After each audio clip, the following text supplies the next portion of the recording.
In today's video, I will be working with Organique Mastermix 4-piece Yaki straight hair, 18-inch, 20-inch, 22-inch, and a 5-inch deep part closure. So let's get into the video.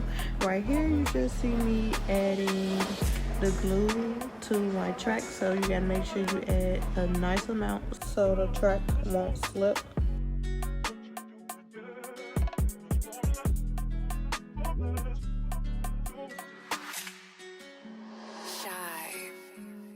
Here you just see me measuring my track from one side of the cap to the other. Then you just see me adding the glue again, and you know it's just gonna be a repeated step.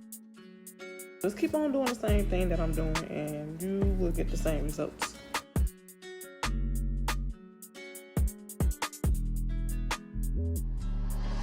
I sewed the closure on first before I started adding the tracks. So that's why you see me adding the tracks now and the closure is already pinned down.